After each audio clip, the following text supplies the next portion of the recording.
de parcours, d'école de design, ni d'école d'architecture, ni rien du tout. Je suis à la base ingénieur industriel dans la chimie textile, donc c'est un peu très différent. Et c'était tout simplement un besoin personnel. Voilà, on cherche un peu. J'ai toujours été passionnée de design, d'histoire du design et de l'architecture et de la décoration. Et en cherchant vraiment pour des choses personnelles que je me suis lancée là-dedans. Mais vraiment, c'était vraiment un pur hasard que ça a commencé.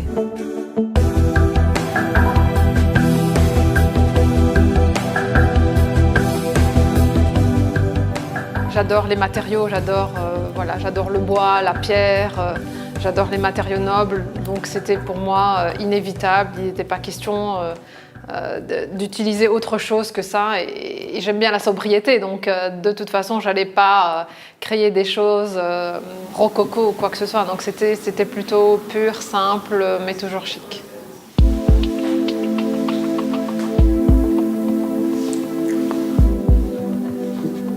Parti de rien en 1997, Hindrabi a réussi à se faire un nom dans le domaine du luminaire design. Sa marque éponyme ne propose que du haut de gamme, de l'exclusif, au point que ce catalogue a une forte connotation virtuelle.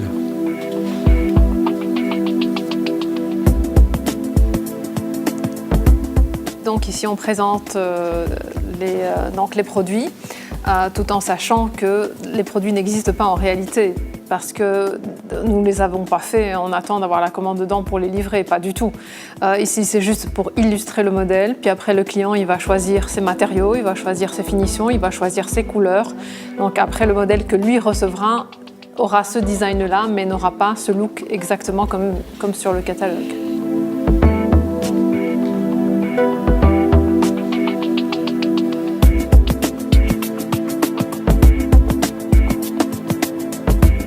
Pour comprendre cette logique de fonctionnement, direction Stambert, sur les hauteurs de Verviers, où prennent vie les produits de la marque. Hindrabi nous présente ce qu'elle appelle la collection box, une boîte que reçoivent ses clients, architectes et décorateurs surtout, et qui comprend les échantillons des éléments de base de ces collections, boiseries, tissus et même câbles électriques. Je préfère toujours produire ça aux clients comme ça, ils voient en réalité, parce que nous pouvons envoyer ça par fichier, nous pouvons donner les couleurs, mais ça n'a rien à voir. Quand on prend un échantillon, qu'on voit la transparence, qu'on voit la texture, qu'on voit les compositions, ça c'est un voile de lin avec un fil argent dedans. Si on ne le voit pas en réalité, on ne peut pas imaginer.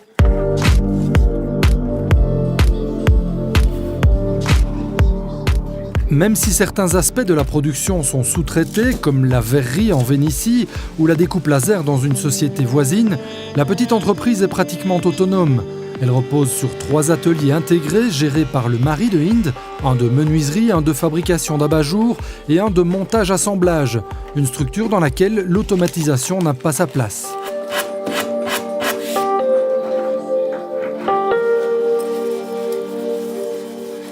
On travaille des matériaux nobles, donc on travaille le chêne, c'est le chêne de premier choix, on fait des teintures et on les finit à la cire. Donc on voit encore ce produit, on aime bien des produits nobles comme ça. Si jamais il y avait des machines, si on vernissait pistolet, si on faisait des définitions beaucoup plus mécanisées, on n'aurait jamais eu l'aspect que nous recherchons, qui est un aspect artisanal et un aspect qui rend au produit sa valeur.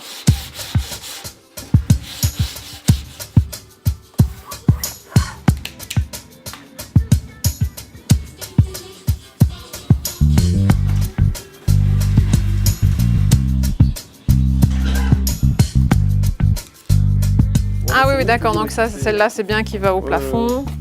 D'accord, et tu lui as mis quoi comme hauteur de câble? 1,50 m. 1,50 m, c'est bon, avec une 27 alors. Ouais.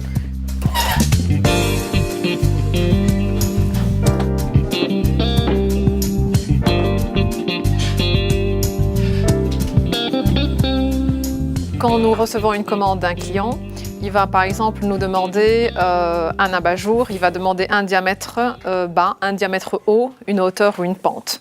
Donc de là, nous, on fait le développer sur l'ordinateur, puis on a une traceuse de plan sur laquelle on sort le gabarit. Donc de là vient un tracé. Donc ça, c'est un développé d'un abat-jour. Voilà. Donc ça, vous prenez ceci. Quand on l'assemble, quand on trace sur le tissu, on l'assemble, on va deviner une forme d'abat-jour.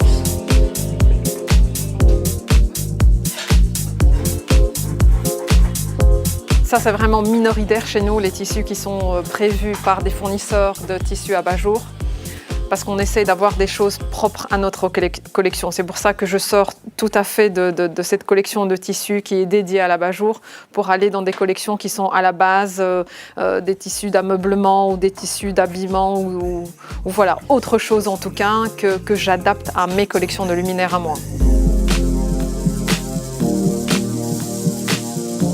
La marque se fait surtout connaître à travers des salons spécialisés. Elle exporte 80% de sa production dans une quarantaine de pays. Inrabi propose 2 collections par an et son approche évolue avec le temps. Depuis 1 an, je travaille avec un designer qui est Luc Vincent et puis avec Jean-François Dor pour des collections futures. Donc ça voilà, c'est nouveau, mais j'avais envie de voir autre chose, j'avais envie de collaborer avec des gens et c'est souvent dans la vie des rencontres qui font que on se trouve dans le même feeling que quelqu'un d'autre et puis on a envie de travailler avec lui, on a envie de faire des projets ensemble et tout ça et c'est ce qui s'est passé avec Luc Vincent.